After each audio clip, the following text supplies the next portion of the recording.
Hi, I'm Amy from A Mum Full of Dreams. Welcome to my video series, Working Parents on Lockdown, where I've been speaking to mums and dads about how they're coping with working at home, keeping their careers ticking over while we've got the little kiddies running around our feet all day. There's been lots of interesting topics so far, and one of the things that I think I've seen a lot of parents talking about online is where they stand in terms of when their employer's asking them to work, whether they're supporting them with working from home, and basically lots of legal questions coming out because we're just not really sure what the answer is and what's actually going on at the moment. So I messaged Jodie from Thrive Law to see if she would come on and answer some of the questions that I know are popping up, and she very kindly has joined me this afternoon. Hi Jodie. Hi, thank you for having me. Thank you so much for joining me. I'm really grateful. Would you like to introduce yourself and let everybody know what it is you do? Of course, yeah. So I'm Jodie Hill. My business is Thrive Law. We're an employment specialist law firm based in Leeds, and we have a huge focus around mental health. We do a lot of stuff in the media and a lot of stuff just generally trying to understand all of this furlough, what some are calling nonsense, but actually, disseminate some of that guidance and really start to understand what employers need to do with practical steps so that people understand both from an employment perspective and as an employee. So you've got your employers and your employees. We advise both sides, and I think later on I'll talk a little bit about the free advice line that we've got running at the moment, just to help people through some of the muddy waters. Thank you. I know that would be really helpful for a lot of people that I've been speaking to. So I think to start off with, you've just been telling me about how manic your bank holiday weekend. How are people feeling out there? People in terms of both employers and employees. How did the mood change after Sunday's announcement? Yeah, I think it was a lot of disappointment, and a lot of people felt it was unclear, but mainly because of the documents not being released at the same time. It causes a lot of uncertainty. And initially, we understood it was that on Sunday night this was announced, and on Monday they had to return to work, and then later it was discovered it wasn't till Wednesday. But then the next guidance wasn't out. So I think now we've got a bit of guidance, and actually the documents are really detailed and they're quite sector specific. So I think there's still questions, but there's less questions to be answered. And I think generally the consensus is that people are still a bit unsure of how to make the workplace safe, and when that will be. Because obviously to return to work, it's got to be safe. You've got to reduce any risks, and where individuals, especially pregnant women, returning to work, and they need to be risk assessed as well as the whole workforce collectively. So it is really important for businesses, and actually it's quite a big task. It's not as simple as just asking everybody to come back to work. There's a whole load of stuff that businesses need to do, and they're not. So that's what we've been helping with people with this week, is really understanding who's going back, because not everybody is. It's quite sector specific. And then who out of those people in the organisation are they bringing everyone back, or just some? It's just a lot of that, and there are no right answers in that sense, because every business is different, and it's about understanding the risk for each organisation, each individual. You just mentioned there about some people are going back to work and some aren't. There are a lot of parents who are a bit nervous about what they're supposed to do about childcare. I mean, there's discussions around whether year one and reception should be going back to school or not anyway. But I know we've been asked whether we want our children back at childcare, but parents don't necessarily know because the work hasn't decided what they're doing at the moment. Where do we stand legally if we are unable to work because we need to be down at home for children? Okay, so this is actually a really difficult area, because there's no legal right to have paid time off for childcare. You can have unpaid leave, and we spoke a little bit about that before, and that unpaid leave is for a short period of time. Obviously, at the moment, the main challenge is the schools are shut. All of any of the other carers that weren't schools are inaccessible, and the government just haven't really thought about the fact that so you open the businesses where the children go. So what we're encouraging people to do is come to an agreement with their employer to stay on furlough, because you can still be furloughed even though your business is reopened. That's fine. So actually have that conversation. I think if people are working together, we need to work together is my message, really, because ultimately the employee's in a weak position because there is no legal right. But what their employer could do if they're already furloughed is keep them on furlough until such times as the schools open and or they've got childcare. The other thing is, if they're not on furlough and they're working from home, is just to allow them to continue working from home. So it just depends on obviously what their current situation is. But where individuals are just not working at all and the employer wants them to go back, then there's a strong argument that they would have to go back and find childcare. But it's a catch-22, because if you're a single mum at home, who is the child? You are the only childcare. So, you know, it begs a real question from a practical perspective of how that would work. And ultimately, it's a conversation between the parties. But if anyone has a specific situation, their employer refuses it, I'd encourage them to take legal advice, because it depends on the reason why as to whether or not it then might be a discriminatory act of conduct. So again, it is very individually specific, but it could amount to discrimination in some situations if it's refused. I think I'd like to come back to this later with you about flexible working, but I think there's a real massive conversation to be had around employers maybe previously not allowing flexible working who are having to now. Perhaps we could revisit that very briefly, because it might be about to change all the law, but at the minute, where do people stand in terms of requesting flexible working?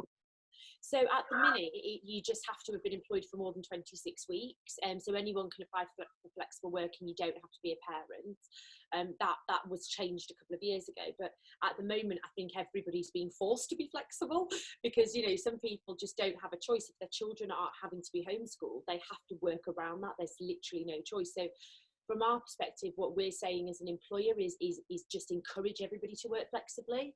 And actually we're saying you don't need to formalise that. I think sometimes the formalities put people off, and they become barriers for many individuals, because actually they don't feel that they can they have the time to write that application. They just need to be flexible, and actually it's a bit artificial, isn't it? It's making an application to be flexible when I'm already being flexible at home. So let's not overload with paperwork, and let's be real here that, you know, people are already doing it.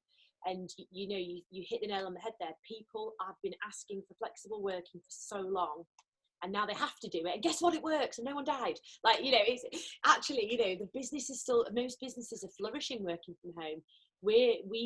Our entire business model was work from home when you want. And people are being praised for it now as though this revolutionary thing. I'm like, this has been happening for years, and we've been fighting for this. But actually, it's a bonus, because it means that when people go back, what are the answers going to be to their flexible working request when they go back to work, to the new normal? They can't say, oh, it doesn't work, or the business needs you, or it doesn't meet the operational needs anymore. They can't say that, because it clearly does. So I think we'll see a wave of flexible working requests when we go back. I think people will have to make them then. But ultimately, I do think it's going to change the way we work, and I think it'll really support working parents in the long run, I think. Go on, now we're on the topic, I'll carry on. What do you think is the one thing that needs to be done to make it work?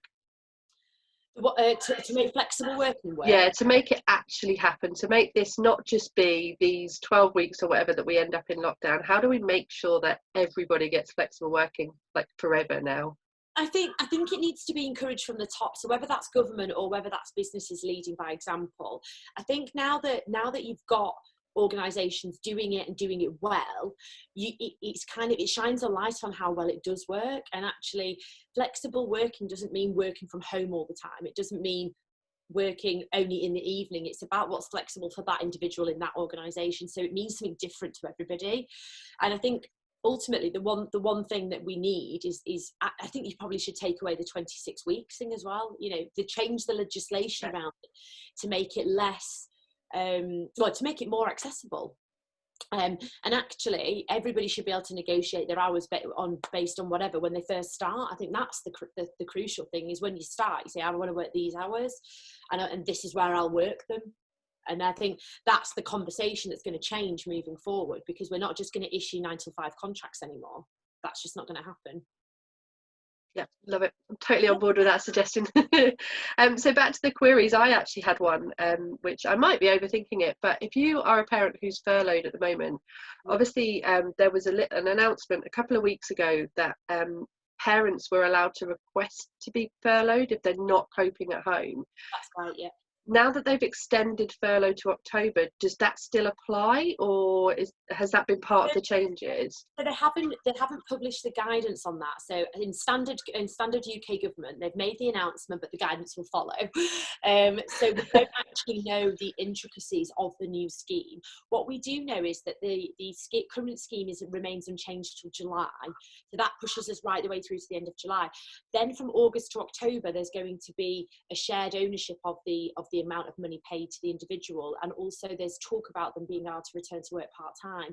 So on that basis, I don't know whether there's going to be other bits within that, but I would consider that if parents are probably going to fall within that, just because it's the summer holidays then. So there's going to be no childcare, and if there are certain families that aren't back working, or their existing childcare, a lot of people use the parents, don't they? And actually, a lot of people don't have any access to their parents. So I think if the government are clever on this, I won't hold my breath, but if they actually think about it and think about the impact, then parents should be included. And I can't see why they would change that, because actually it's about anyone who's affected. So that, the shielded are in there, and working parents and people who are pregnant. So actually it encompasses quite a lot of people. It's not just those to avoid redundancy. Yeah, absolutely. If they go back, so say if people start going back part-time over the summer, is their full-time job protected? So when it comes to October, are they legally entitled to go back to their full-time job? Yeah, they should be. So the way that you would arrange this within your own individual workplace is ensure that you've got a paper trail, that it's on a temporary basis. So what we've said when people have been furloughed is that they have a written agreement, because it basically means that they're changing their contract, because their current contract is to work here for these hours on this pay. So they're changing the contract because they're not allowed to work, they're at home, and the same thing would happen for the next transition. So we're encouraging people, if there are any changes, have a paper trail. Whether you're an employee or an employer, you want it to be clear what that arrangement is and how long it will last. Because if you don't, you run the risk of accepting through conduct the new terms. So it's really important to try and get something in writing that's an indication, even if it's just an email confirming it, that's absolutely fine, as long as there's something to fall back on, so that you've then got that full-time role to go back to once the new normal is here. Fab, thank you. One of the other questions that came up was around, there was a lady who had been approached, so her son has been asked to take unpaid leave by the employer who can't afford to pay him at the moment. And then there is another part to this question, but on that one, if someone's asked to take unpaid leave, are they allowed to say no? With unpaid leave, it depends what the reason for unpaid leave is. So you're entitled to have paid leave in certain circumstances, but for example, if they're being asked to take unpaid leave because of childcare, that's a genuine reason why you would be asked to take unpaid leave, because there's no right to paid leave. If they're just saying, oh, I can't afford to pay you, then that's an unlawful deduction of wages. They should be furloughing them. So that they shouldn't be being paid unpaid leave for that just because they can't afford. So I'll just double check what the reason is, and then if they still have an inquiry, then they're more than happy to reach out to me. Fantastic, thank you. I will let her know. I think it was actually she was asking about for her son. So for him, it was just like you say, it was because the employer can't afford to pay them at the moment. So that situation, just furlough them, just because that's the whole point. The only issue with furlough is that you have to pay as the employer first and then recoup it back. So if that was the situation, what I would advise the employer to do, or the employee to do, is write to their employer and say, I'm happy to agree to have my wages in arrears once you've claimed it back from HMRC, and do it that way. Whether that's something that they can do, but it is really difficult, because a lot of businesses are saying, well, that sort of furlough is well and good, but I don't have the money in the first place to pay you. But they might do if they get a bounce back loan, or they've got one of the other loans that's available. I know there's a lot of businesses having a lot of joy with those, actually, and it's really helping them with cash flow. Oh, that's good to hear. I know there's a lot of self-employed people that I'm speaking to at the moment who are in that position where they're just surviving on nothing at the moment because they're still waiting for the payments. Yeah, the bounce back loans are really good. I applied for one on Monday, and then by Sunday night, bearing in mind it's a bank holiday, it was in my bank.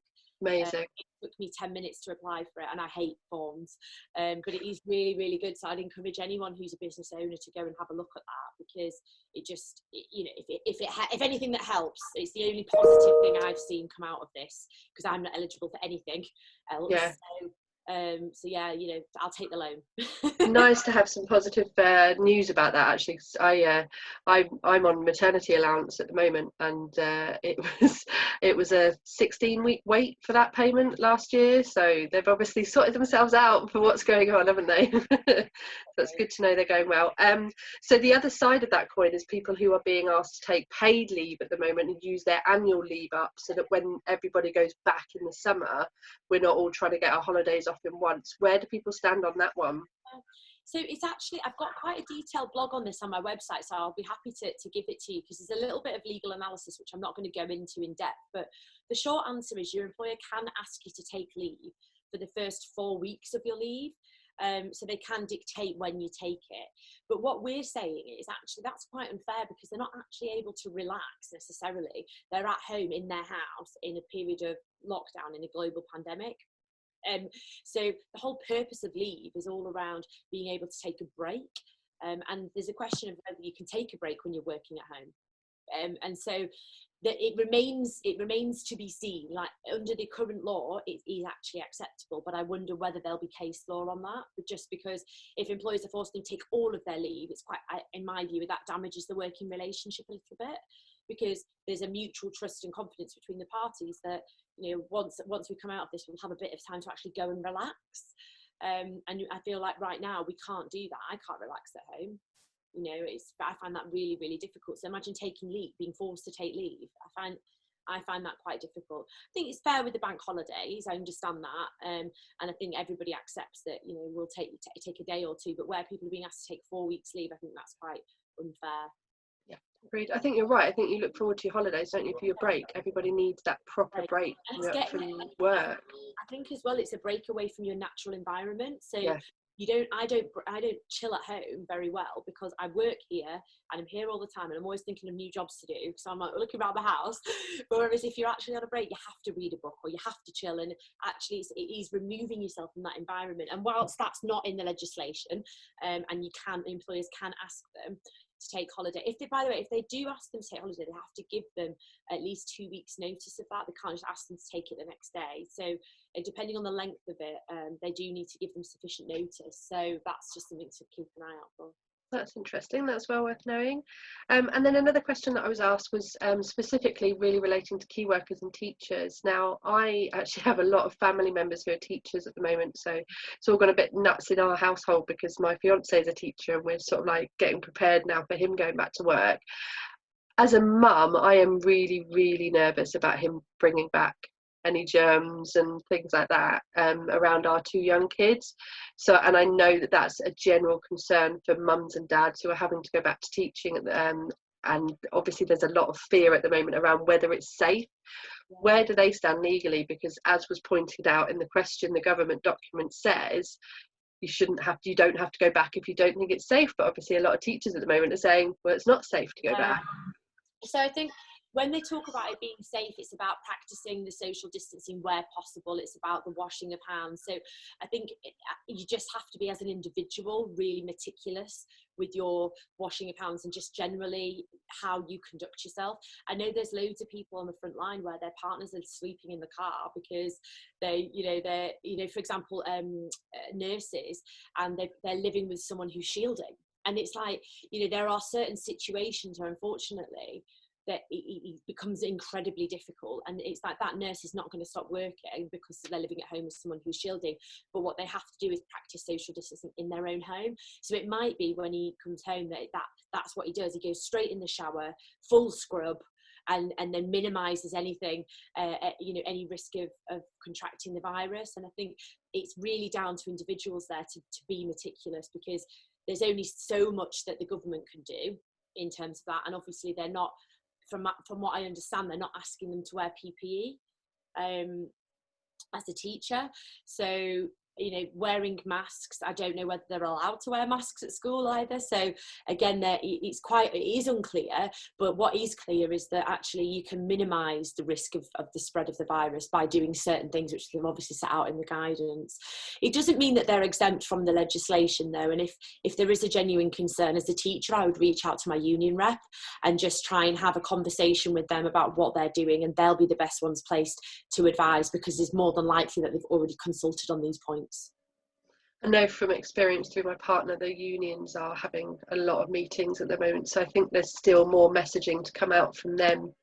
They're just sort of, I think they're speaking to their members and going about it the legal way, I suppose, aren't they, really? So thank you, Jodie, that's really, really helpful. For anybody who's got any more questions, because obviously I've covered a few here that sort of have come to my mind or people have sent to me, but there are so many left to discuss now.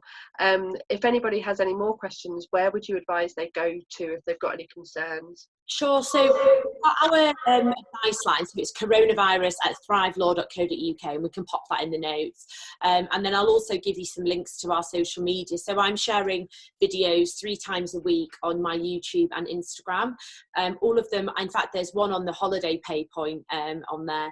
And there's a couple of things on like redundancy, notifications, consultations, being pregnant, all sorts of areas. So if there's a topic that you want me to cover, I'm taking requests from people because I want it to be as relevant as possible, but they're only under like 5 minutes, so you can go on there. And then just generally on social media, it's I am Jodie Hill on social media, on all channels, and Thrive_law. So if anyone wants to follow us, and we're literally giving away loads of free stuff at the moment, so it's just really an opportunity for people to get as much clear and consistent information rather than all of the stuff that you kind of see in the media. I think it's really important to understand, find a trusted resource, and we're happy to kind of be there to support people with that. With it being Mental Health Week next week, I feel like I would be remiss not speaking to you about that.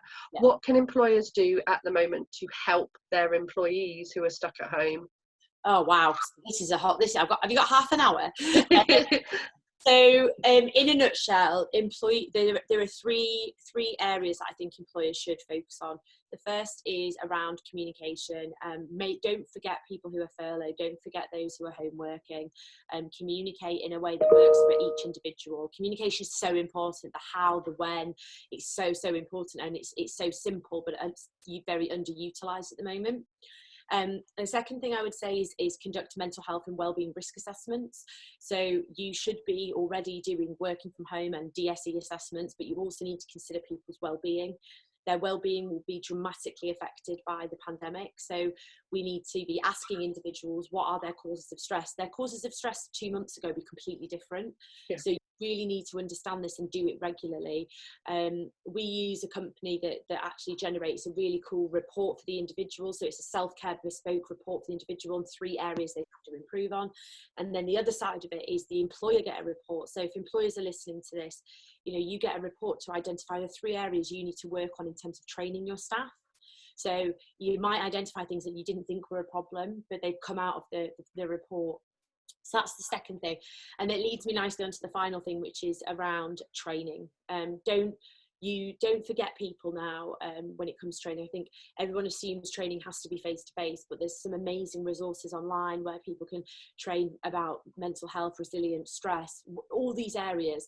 And actually, if you do it in that process, you communicate, you then do the risk assessment, that you then identify what training is needed. Employers can really support individuals so that they're mentally ready to come back. Because what you don't want to do is wait until they come back and then just chuck them back into a world of work that they don't know anymore. Because actually, even when we go back, what will going back look like? I mean, we're all going to work from home probably till the end of the year. So, and I saw that Twitter have done the same thing today. So yeah. The reality is, what is it going to look like when it goes back? And you want to start creating a new normal now so that people feel comfortable to have those conversations moving forward. But I certainly think it's going to have a huge impact. People who you didn't think had mental health problems are going to start to come out of the woodwork, because it's bloody hard right now. And I think that's really showing in a lot of the work that we're doing. We're seeing an awful lot of people come to us for support because their employers are just forgetting about them and not supporting them, and also they don't feel they're accessible. So that's where the communication piece is important. If people don't feel they can access their employer because they can't see them, they become socially isolated. People are living on their own, often not seeing anybody for weeks on end. So all of these things contribute and actually can really exacerbate existing conditions or cause people to have a breakdown. So we just need to really, I think as individuals, we need to be mindful of our own mental well-being. But as employers, there's so much that you can do, and all of that is available through various channels all over social media. But if anyone wants to put in touch with who we use, I'm more than happy to introduce. And then next week or the week after, depending on whether we get it finished, we're launching our own wellbeing packages. So we're actually supporting employers drafting all the documents, putting all the emails in place. And we've integrated all the training. It's all on a platform where everybody can have access to. So yeah, we've been working really hard in the background, but that's really something that I'm so passionate about, because I think if we don't do this now, we're going to have a wave of people being extremely unwell when they do go back, and they just can't cope with it, and they'll end up being off sick. Yeah, absolutely. I think that's one of the things, one of the really common threads of conversation that have come up in these videos that I've been recording. Every single one of us has ended up discussing how it's affected our mental health, and even people who've never had anxiety in their lives, I'm recognizing symptoms. I'm like, yeah, that's what happens to me when I'm struggling with my anxiety. I know exactly what you're going through right now. So I think we're all in the same boat with that one, aren't we? It's really great to hear someone talk so passionately about that. Got me going. So thank you ever so much for joining me. I really, really appreciate your input. If anybody would like to check out any of the other videos in this series, I spoke to Carla from My Bump to Baby, and also Sophie from Mama May, and Sophie and I spoke about the mental health impact of lockdown at the moment. So that's a really great one to watch if that's something that's resonating with you. You can find them on my IGTV or on my YouTube channel. Thank you.